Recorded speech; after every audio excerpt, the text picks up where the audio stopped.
welcome back. Hope you're all recharged. It's my pleasure to introduce Celia Kavanagh. She's coordinator, Spot Audit Program, Law Society of Upper Canada. She graduated from Queen's in 77, called to the Ontario Bar in 79. She was a sole practitioner, part-time board member of Criminal Injuries Compensation Board, law office manager, land registry conversion project for 2 years. That's cool. Part-time board member, Abuse in Provincial Institutions Project, auditor, Spot Audit Program, and finally coordinator, Spot Audit Program. I've been audited, and I'm still here. So have I. There you go. Twice. Oh, we're running a bit behind, so I might be going a little bit fast. But if you have questions, I don't know how you're handling them.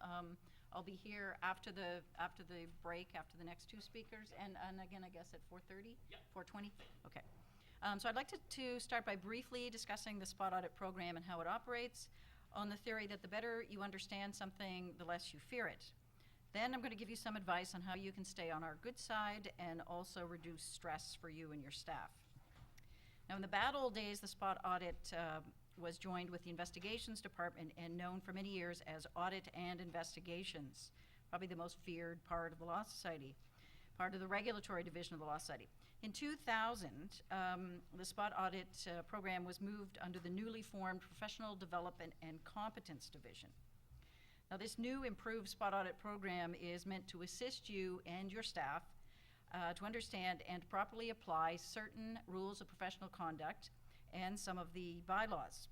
The ones particularly are Bylaw 16, which has to do with the Law Pro filings and payments, Bylaw 17, which is your annual filing to the Law Society, Bylaw 18, which is record-keeping requirements. This is all in your materials. I'm just kind of doing it in a slightly different order.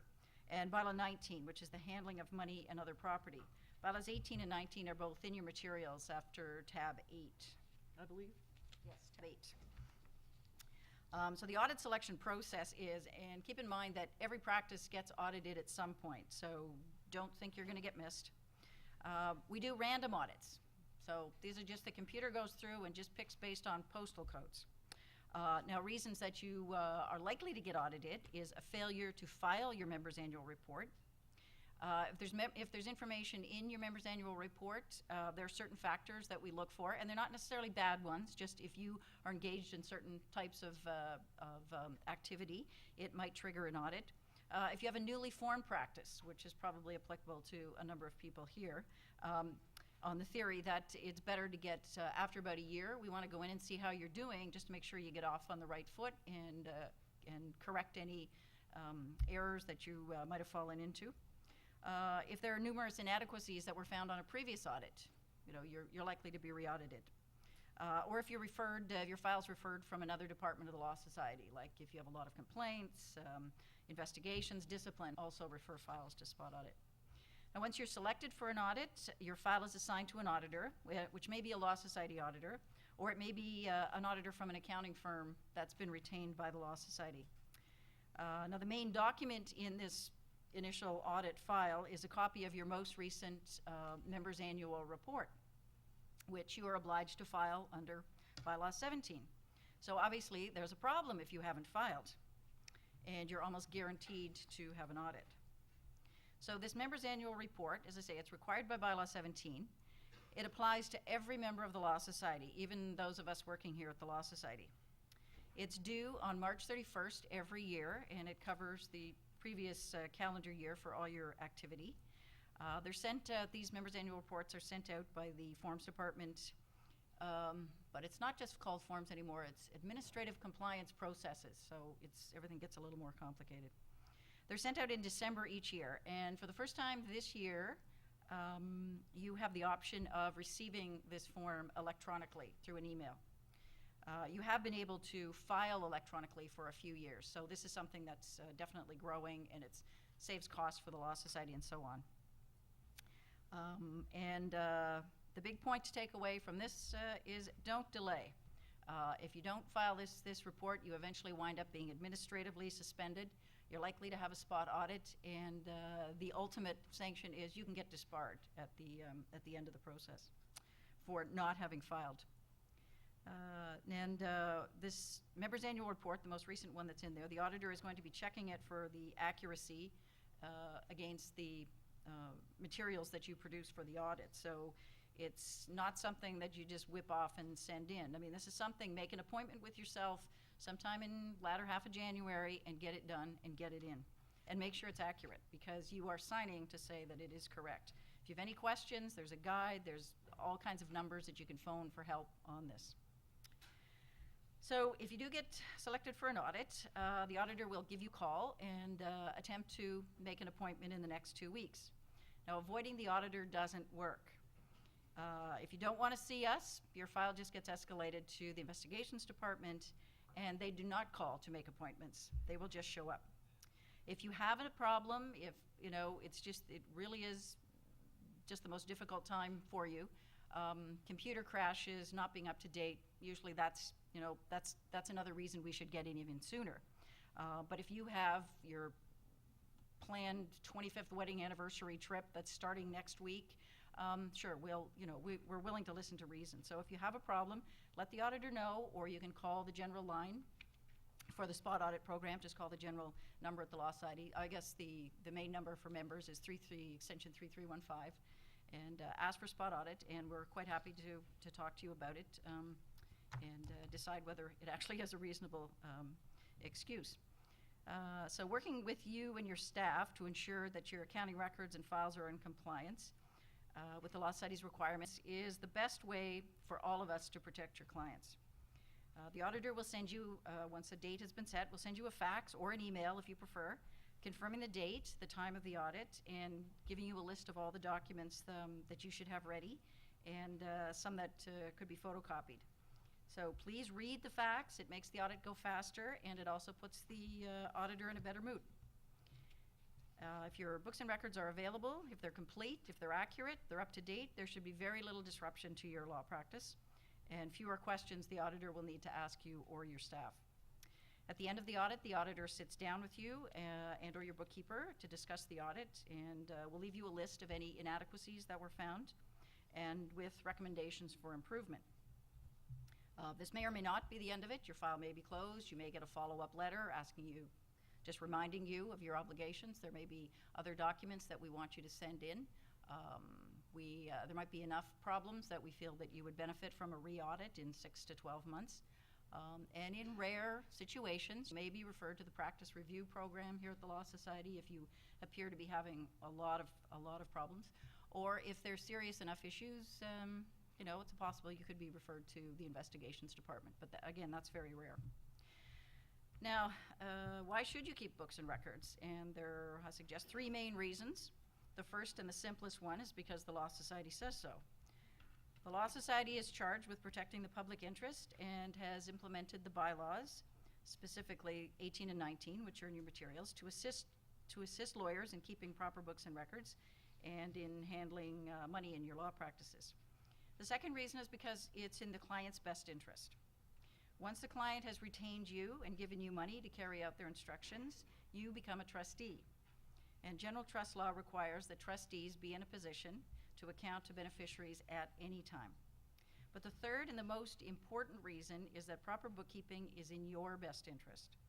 It helps you meet the statutory filing requirements for income tax, LPIC, GST, and also with your member's annual report. It provides you with financial information so you can make sound financial decisions. Can you afford to buy or lease a new telephone system, hire more office staff, or even take a vacation this year? And you can answer these questions and meet these expectations only if you're keeping complete, accurate, and current financial records. Now, what are the financial records the Law Society requires? By Law 18, which is subtitled appropriately enough, Record Keeping Requirements, sets out in Section 2 the financial records found in a typical law office with all the specific details you need to have in those records. I'm not going to go through them in detail because you can read the bylaws for yourselves. There's the Bylaw 18 is after tab 8, it starts on page 19. And if you're having trouble understanding the bylaw requirements, you can have a look at the sample records and explanations in the bookkeeping guide, which you can find on the Law Society's website under the Member Resource tab, Resource Center tab. We're in the process of just updating it, so might want to wait a couple weeks just to double check, but there's a lot of good information in there, and it's broken down into different sections. From a spot audit perspective, the most important record is your trust comparison. Now, not all law firms have receive trust monies. If you read Bylaw 19, if you have difficulty, check the bookkeeping guide. It explains what trust money is. But if you're not getting trust money, don't open a trust account. It's not a requirement unless you're actually receiving trust money. But if you do, this trust comparison is the most important document and is the first one the auditor's going to want to see. And this is a document you must prepare by the 15th of each month for the previous month's activity, and it accounts for all the money that you're holding in trust for a client. And we've put a sample trust comparison in the materials at pages 15 and 16, and you can use it as a guide if you're handling trust funds. There are a number of miscellaneous documents you have to keep in certain situations that don't apply to everyone. For instance, a valuable property record records non-monetary property you hold for clients, such as mortgages or deeds that are in trust in your name, not very common. Jewelry, which you might be holding from an estate, securities in bearer form, again. So anything that's in your name or your possession that could be converted to cash. And you'll find a sample of that document because there is no precedent, so we made up one of our own. And that's in the materials as well after tab 8. Electronic trust transfers are fairly common, and this is something that I think a lot of people just get into because their bank says, hey, wow, you can do this. But when you're dealing with a trust account, don't do anything with a trust account until you've read Bylaw 19. In Section 7 in that bylaw goes through a fairly complicated procedure that you have to follow if you want to do PC banking for your trust account. We think it's a good idea if you do get online banking in the sense that you can go in and check what's happening on your trust account. We've had a number of bookkeepers who've called who've found irregularities going on with the trust account that they had to call the police about because it allows you to keep up. And also, we often get excuses, well, the bank hasn't sent me my trust bank statement, so I couldn't do my trust comparison. That's not an excuse. There are ways to get that material. So this is one way to keep up with it. If you have an extremely busy practice, it's also much easier to get this information to do a weekly reconciliation. And a new requirement this year, which has to do with the money laundering requirements, and the Federation of Law Societies has prepared a sample sections that they hope law societies will implement, and the Law Society of Upper Canada did put that into effect in January and February of this year, which is something that has gone out in the ORs, it's gone out in the Ontario Lawyers Gazette, but I don't think any of the files that I've reviewed since then that any of the lawyers have realized that these new requirements are there. And that is that you have to record all cash receipts in your practice, whether trust, general, whatever. Any cash that's coming into your office, you have to record it in a duplicate cash receipts book. And all the details are set out in Bylaw 18 in Section 2.1. Bylaw 19 puts a restriction on the amount you can receive to no more than $7,500 in Canadian funds or the equivalent in respect of any one client file. Now, there's some exceptions to that, but again, check the bylaw for what those specific circumstances might be. Private mortgages. We've put Forms 18A and 18B in there following Bylaw 18. Private mortgages are a world unto themselves, and so you got to make sure that you understand Section 7 in Bylaw 18. And also, it brings in Rules 2.04, 11, and 12 of the Rules of Professional Conduct. So if you get into that, there's material on the website and in the bookkeeping guide that can assist you on that. Now, how many of you have a bank account? Okay. Now, how many of you bother to reconcile an account every month? Okay, that was a few. That's good. One of the comments we often hear from, the auditors often hear from lawyers is that they don't know anything about bookkeeping. Well, if you want to survive in private practice, you have to learn the basics, and the trust reconciliation is a very basic document. If you go through the one in the sample, I think it should be reasonably clear. If you're truly lost when looking at your financial records, you really should retain a competent bookkeeper or accountant. But keep in mind that you're ultimately responsible for ensuring your financial records are in compliance with the bylaws. The trust account, trust comparison, as I mentioned, is the single most important financial record from Spot Audit's point of view. And I want you to keep in mind that your records, you're not keeping them just for you, you're also keeping them for your clients, for the Law Society, the government, and possibly the courts. I'm going to skip through some of this.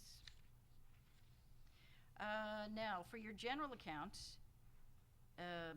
some people use their personal account. We don't recommend this.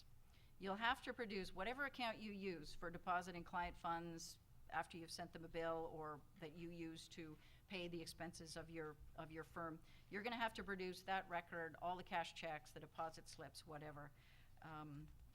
We don't like plowing through all your personal things as well. It makes our job more difficult. Also, it's not very professional. You're going to have to produce it for an audit, and you're also going to have to arrange to have cash checks and deposit slips for this account as well. So just bite the bullet and get up a separate, proper business account. Now, how long you keep your records, that's set out in Section 6 of Bylaw 18. The general rule of thumb is that you keep your trust records for 10 full fiscal years, your general records for 6. However, you must keep all of your banking records, all your cash checks, bank statements, deposit slips for 10 years. Now, another point is to keep clear in your mind what the difference is between your general account and your trust account. The money in your general account is yours. The money in the trust account is not yours. So your general account, that's where you deposit the money after you've done the work and you've sent the client the bill. It's the account you use to pay all your firm's expenses, your rent, stationery, your staff salaries, your draw. I mean, people laugh at that, but it's amazing how many times we see lawyers just making their car payments from the trust account. On the mistaken assumption, well, I've done the work, so the money's there, I can just go ahead. But the trust account, that's where you keep your client's money, that's where you put retainers for any future fees and disbursements, any payments you receive from clients that are be paid to third parties, settlement funds for purchases, incorporation fees, etc. If your trust account is ever short, and the shortage can't be corrected immediately, you can't call up the bank and say, hey, look, you've put this check through twice. It's your responsibility to put your firm's money in the account to make up the shortage. You always have to have sufficient funds in that trust account to meet your client trust obligations. So another point to keep in mind is if a client gives you a check, you've got to wait till that check clears before you can use it. If you need to use the money right away, make sure the client brings you certified funds or cash below $7,500, obviously. The trust account can take different forms. You can have a mixed account, and this is an account where you put money from different clients. And the Law Study Act requires that you notify the Law Foundation and your bank that any interest on that account is to be paid directly to the Law Foundation. The Law Foundation has made arrangements with most of the major financial institutions that you will not be charged routine service charges on this account. You will be charged specific expenses if you go to certify a check, for instance, or wire funds. That will be an expense, so you have to take that into account when you're getting the money from the client.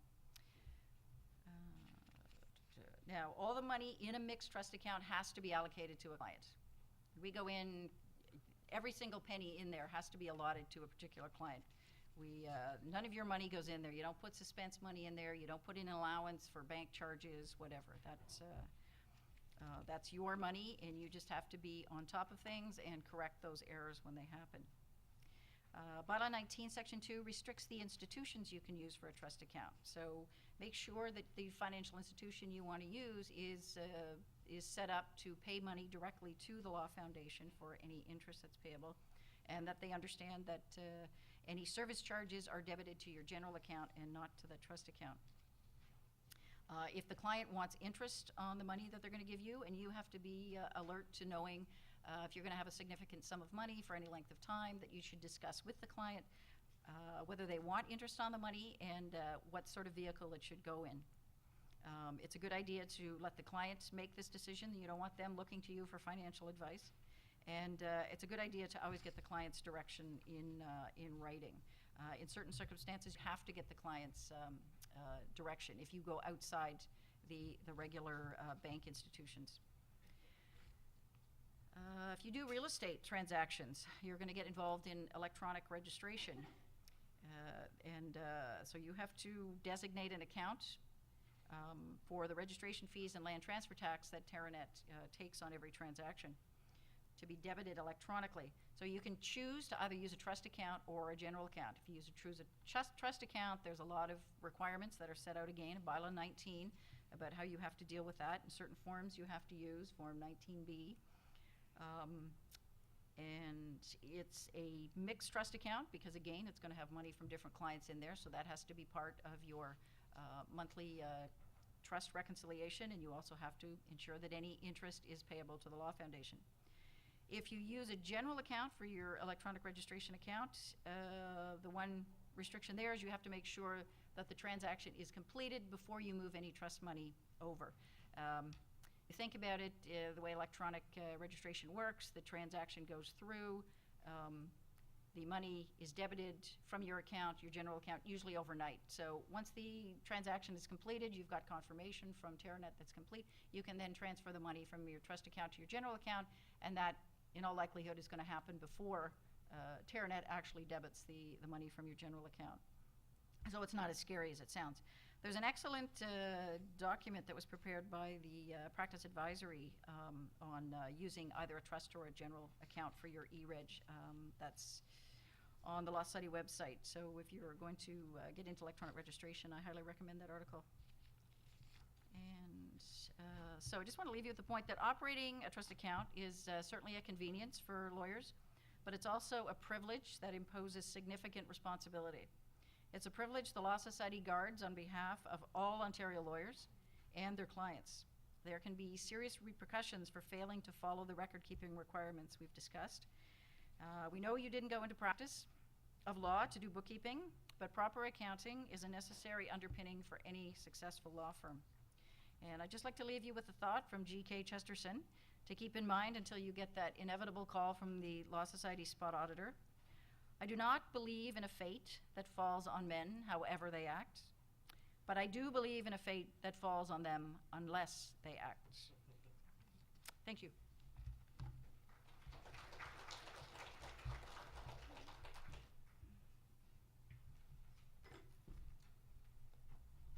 The only person who has been with me since I started my practice is my bookkeeper, and she's been such a valuable tool to me, both in trust reconciliations and in generally governing how I do, and she gives me lots of great feedback, so it's complicated. The next speaker is Leanne LaRose at, is it Creans? Creans, Squiggle LaRose. Is that a squiggle? Okay. 37 Main Street in Toronto. She graduated from Brock in '85 with her honors Bachelor of Administration and received her CA designation in '88. In '97, she and Thomas Creans formed their current partnership, Creans Squiggle LaRose, LLP. And her client base is largely owner-managed businesses and professionals, and she provides services related to accounting, tax, and financial consulting. For more information, please visit her website at www.creanslarose.com, tab 9 in your book.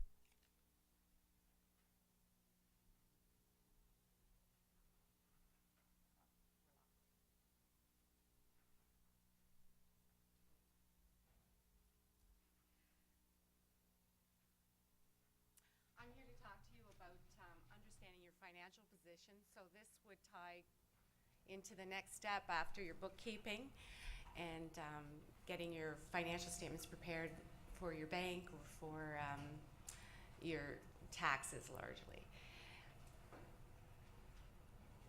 So in your handout, I've given you a sample of a balance sheet and an income statement, and there's 4 different samples in that, and it's 4 different potential law firms. So the first statement is a balance sheet, and it's broken down between your assets and your liabilities, which net out to your equity. In your assets, you'll find that would be your current assets would be your cash, your work in process, your trust assets, or your accounts receivable. your trust, cash held in trust, if you notice, is also a liability. As discussed, that money does not belong to you. So you hold a bank account in trust, but then, and all of your clients' funds are sitting there as a liability until you actually bill that money out and it becomes revenue. It's a liability for you to pay it back. So it's an asset and a liability and does not hit your income statement. So at the end of the year, when you're evaluating your financial statements, you would look at your current assets, minus your current liabilities, find out what your, net, sorry. Let's just stick with the assets right now. We've got unbilled disbursements, if you notice. That is not taxable, even though it's on your balance sheet. We adjust it at the end of the year. Because you haven't billed it out, Revenue Canada allows us to adjust work in process and unbilled disbursements out of your income, and you do not pay tax on it until you actually bill it. So it sits on there as an asset, but it's great for the bank to see your unbilled disbursements because inevitably that will go down into income or because you're going to bill it out with your fees. These statements do not show work in process. They're very small sole practitioners or two-partner firm, and they don't keep their work in process on their financial statements. They keep it outside of their financial statements. You can put it on there. It might help you with the bank if you put it, because it is a sign of productivity. So I think that it's really important to keep track of your work in process, but it's not taxable until it's billed, so we don't normally put it on the financial statements. Your property, plant, and equipment is also considered a long-term asset. Those are the assets you purchase when you start your business or throughout your business, your computers, your furniture and equipment, leasehold improvements. These are things that are of a larger quantity, say greater than $200 or $500, and last longer than a year. So you're not allowed to write them off in the current year. You have to set them up as an asset and depreciate them over time. So that's your property, plant, and equipment. So you can see the different levels of these four practitioners.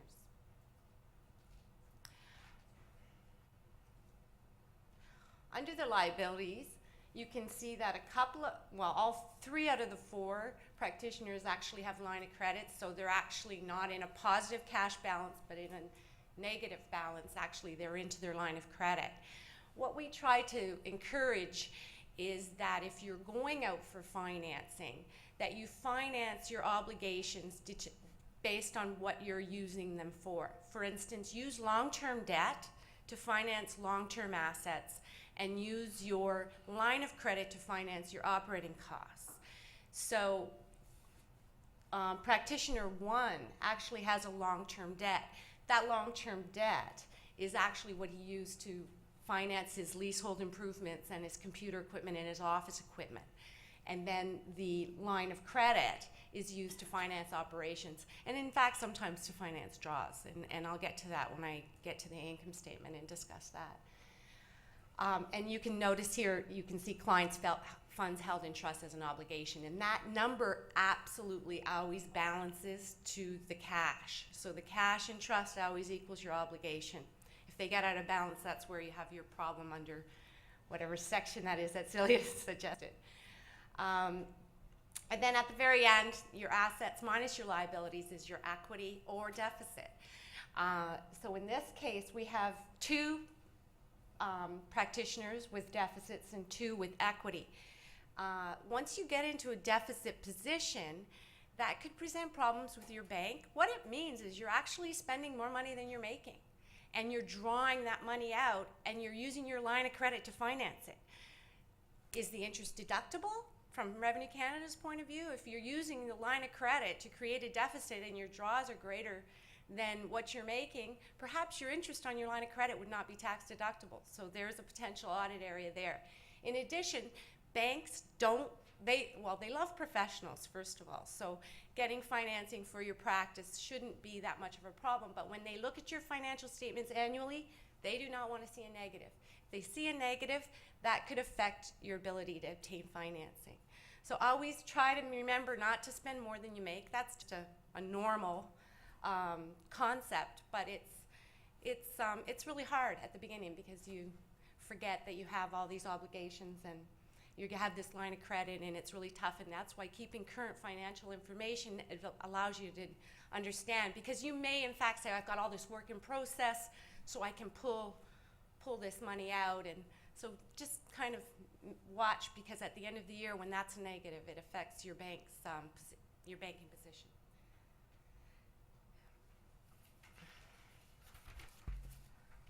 So those are just notes of what I just discussed. Now we go to the income statement, and again I have my 4 different practices, and you can see they're all at different billing levels. So they're all at different levels in their stage of practice. You know, somebody might be just starting out, one may be around for a while.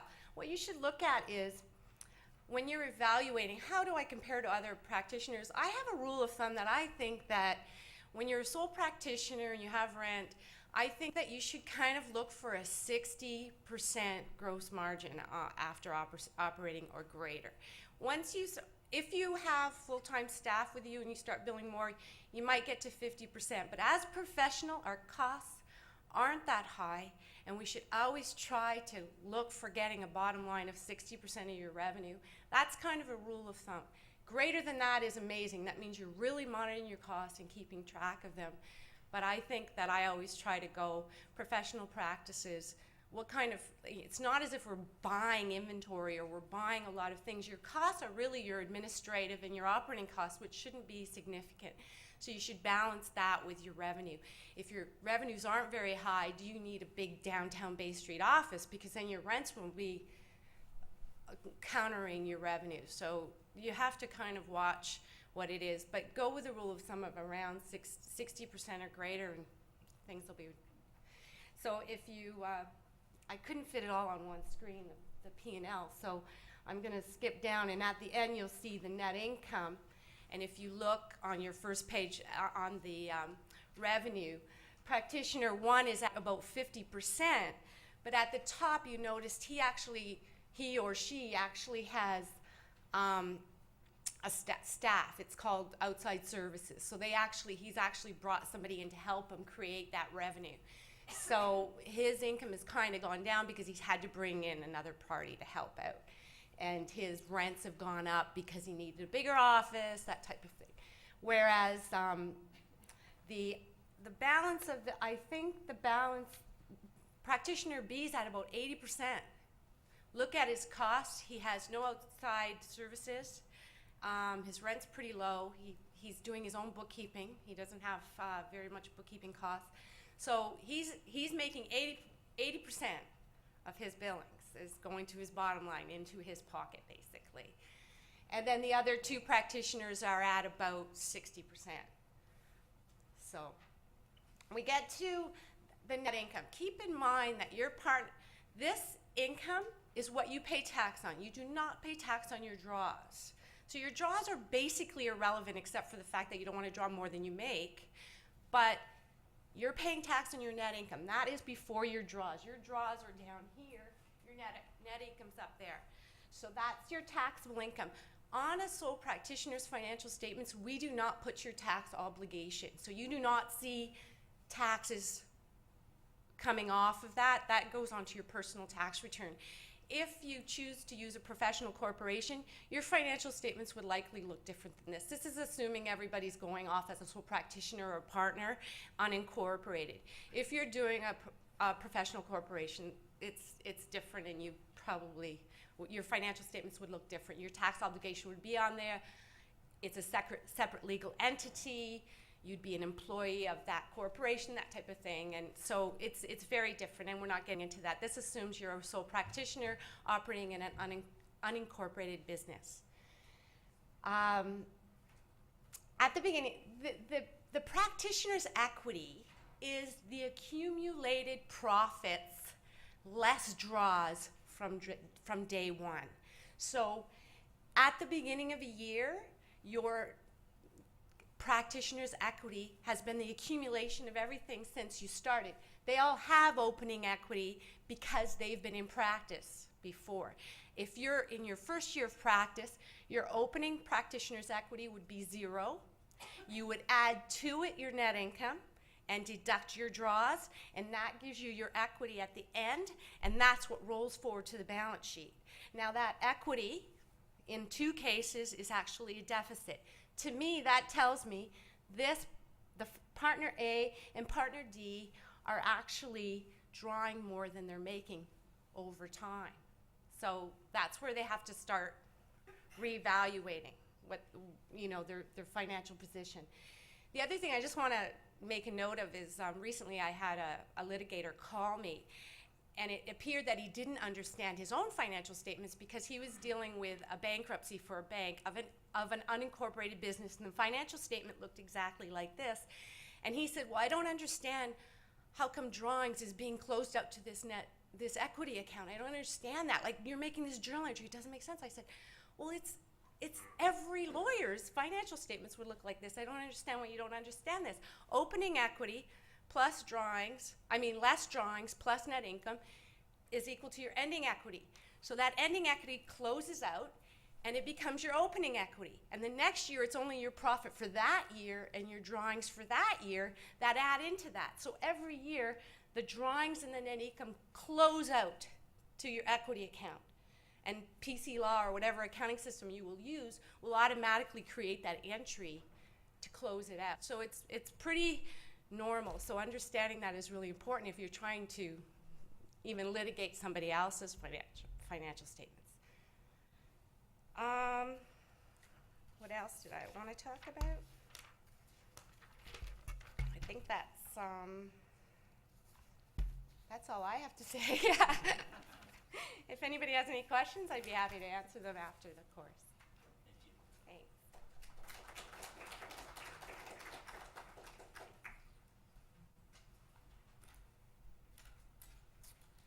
Thanks. Last speaker before lunch has an awesome first name, Joel Cuperfain. Joel has experience in personal and corporate tax, estate planning, estate admin, as well as tax of charities and charitable donations, a graduate of Brandeis University. At Tab 6, he received his Bachelor of Laws from University of Toronto, was called to the Ontario Bar in 92. Joel received his Master's in Tax Law from Osgoode Hall Law School in 2001, because you had nothing to do? You were just glutton, right? He brought his expertise to Manulife Financial in 95 as regional consultant, tax and estate planning group. His responsibilities include developing and implementing advanced tax and estate planning strategies and providing consulting support to Manulife's financial advisors. He's spoken all over the place, it looks like, at the usual places, and he's published, co-editor of Canadian Taxation of Life Insurance and a contributing editor to Federated Press's Insurance Planning newsletter. He used to be an instructor at the bar admission course when there was a bar admission course. And I think I'm going to miss that. Are you going to miss that? Yeah. I was a bar admission instructor in residential real estate for 10 years, and I'll miss it because it was an opportunity to exchange, find out how everybody's doing, and I'm going to miss it terribly. Anyway, so I digress. Joel Cuperfain before lunch. Yeah. Oh. It's in tab 10. There's a missing piece of paper. At lunchtime, you can pick it up. Statement of disclosure regarding potential conflict of interest situation. If you could all pick that up as you go out for lunch. Thank you. Thank you.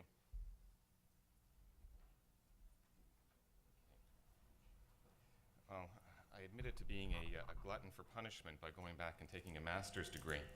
But I think after sitting through an hour's worth of accounting material followed by insurance, I think we actually have probably a room full of masochists and gluttons for punishment as well. So thank you for bearing with us. Now, I recognize that the practice of law is not the riskiest of professions. There are jobs out there that are certainly more dangerous than sitting at a desk all day and practicing law. This certainly being one of them. But in the same way that we wouldn't think of driving a car without car insurance, we wouldn't think of practicing law without Law Pro coverage. We shouldn't really think about doing anything with our lives without making sure that our lives are properly insured and our health is properly insured. So with that background, we're going to take a look at 3 different categories of insurance. We want to look at life insurance, disability insurance, and finally what I refer to as the new kid on the block, critical illness insurance. We're going to look at each of these and touch very briefly in some respects on the tax issues surrounding these types of coverages as well. Our starting point is life insurance. And when talking about life insurance, the fundamental fact is that life insurance provides a payment at the time that cash is needed, namely the death of the life insured. For a lawyer starting out in practice or being in practice for a while, carrying on practice in a firm, there are several different needs that life insurance can and really should look after. First of all, on the estate planning need, the estate side, the purpose of life insurance would be to provide support for dependents. The life insurance would also be necessary to cover off certain final expenses, be those expenses tax liabilities, specific debts that have to be satisfied at the time of death, and so forth. Life insurance can also be used to pay specific bequests to specific individuals or causes. Within the firm itself, if you're carrying on practice in partnership, the other needs that you'd be looking at in terms of life insurance would be to make sure that you have key person protection. If something happens to your partner, you want to make sure that the firm itself is not negatively affected by the loss of the partner. If that partner, for example, is the key rainmaker, you want to make sure that the business has funds coming in to make sure that the business itself, the practice, can weather the storm of the death of one of the partners. The other need within the partnership itself could well be a collateral insurance need. We talked, Leanne was talking about debts and liabilities and bank debts and so forth. Many banks will require that the line of credit or the long-term debt be secured by a life insurance policy on the practitioner. The final area within the business itself where you look at life insurance for insurance proceeds needs would be buy-sell needs. And that is on the death of one of the partners, you want to make sure that the surviving partners have cash on hand to buy back the partnership interest from the deceased.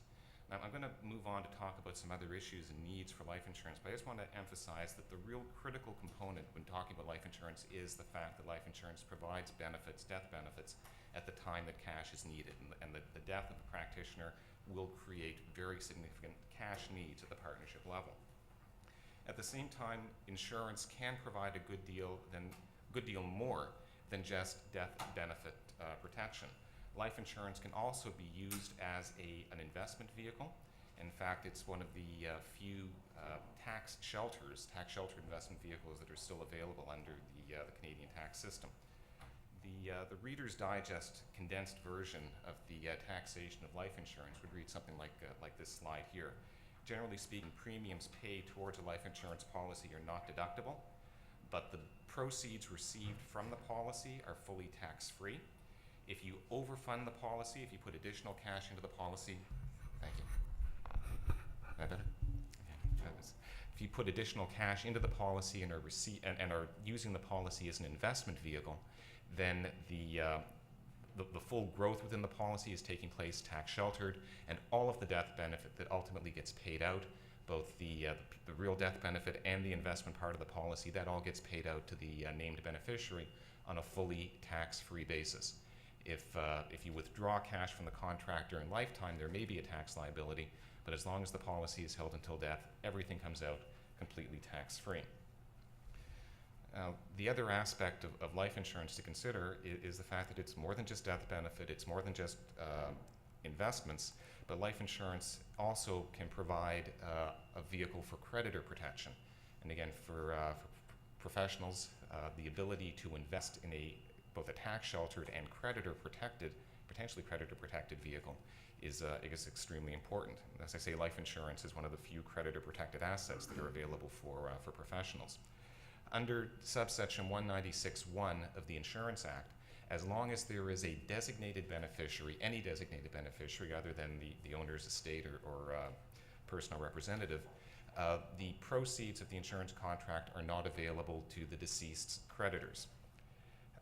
More significantly, I think, if you have a life insurance contract and you have designated a member of what is referred to as the preferred class of beneficiaries, and that means parent, spouse, children, or grandchildren of the life insured, then not only is the death benefit protected, but the policy itself is protected from the claims of creditors. You can also get additional creditor protection by designating a beneficiary irrevocably. But what this means is that the contract itself during lifetime is not available to claims of creditors, subject to some limitations I'll mention in a minute. Now, the reason that this aspect of creditor protection can be particularly important is when you flip through the Insurance Act, you'll see that the definition of life insurance extends to more than just what we traditionally think of as life insurance policies. Life insurance also includes annuities, and it includes segregated funds. And segregated funds are essentially the insurance industry's equivalent of mutual funds. So what this basically boils down to is that if you have a life insurance contract, whether it's a traditional life insurance policy, an annuity, or an investment in a segregated fund, that investment can be a creditor-protected investment as long as you've got a named beneficiary. The proceeds will be paid to the beneficiary without claims of creditors.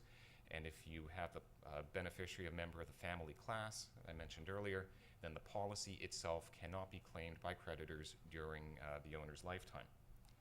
So there are a couple of limitations on creditor protection with insurance policies, and those areas would include fraudulent conveyances legislation. If you've designated the beneficiary or acquired the insurance contract for the purpose of defrauding creditors, then the protection will not be there.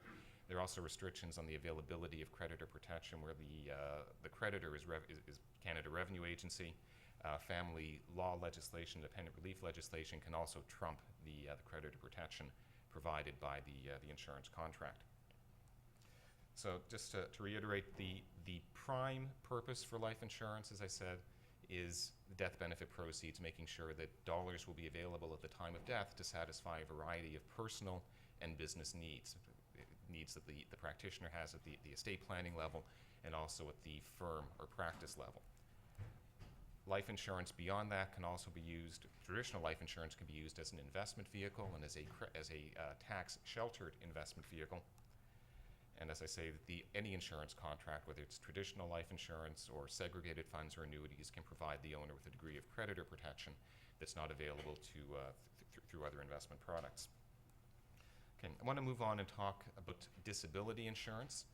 And there are a couple of critical distinctions between disability insurance and life insurance. First of all, when you talk about life insurance, you're talking about receiving a lump sum at the time of death. Disability insurance is really, for the most part, can be thought of as income maintenance. It's making sure that in the event of a disability that you'll have cash flow on a continuing basis that you're not able to earn because of the fact that you're not able to work. You are disabled. At the same time, and I don't mean to be crass about this, but if someone is eligible for receipt of life insurance proceeds, it's pretty clear that they're eligible. You sort of know when life insurance proceeds become payable. Disability is a little bit tougher. It's easy to know if somebody's dead. It's a little hard to tell if somebody's disabled. When you look at disability insurance, you really have to focus on the specific terms of the contract. Look at the contract, don't look at an illustration, don't look at cost. Look at what the specific contractual terms are as covered under the policy. What constitutes a disability? Are you disabled if you can't work at all? Are you disabled if you can't work at your occupation? The policies will distinguish between what's referred to as own OC or any OC. If you're able to work at any job, you may not be disabled as far as the policy is concerned. For practitioners, you want to make sure that the policy covers you if you are unable to practice law. You also want to determine how long you have to be disabled before you can start collecting under the policy. It's referred to as the elimination period. The longer the elimination period, the lower the premium. So you have to be disabled for 6 months before you collect any benefits under the policy. That policy will be less expensive, other things being equal, than a policy that will start paying you if you're disabled after 1 month. So how long you have to be disabled matters. How disabled you have to be. If you're able to work part-time, are you still disabled? Are you eligible for partial benefits? Again, you have to look at the particulars of each contract, the provisions of the contract itself, and any riders under the policy to determine what the benefits happen to be. On the tax side, if you have a personally owned policy, generally speaking, premiums are not deductible, but the benefits are tax-free. The major exception to that general rule governing the tax treatment of disability policies would be if you have an employer-funded group plan. That would be deductible to the employer, and any benefits received as disability benefits would be taxable. And the other exception is a very particular type of disability insurance which can be particularly useful, beneficial for practitioners, and that's something referred to as business overhead disability insurance.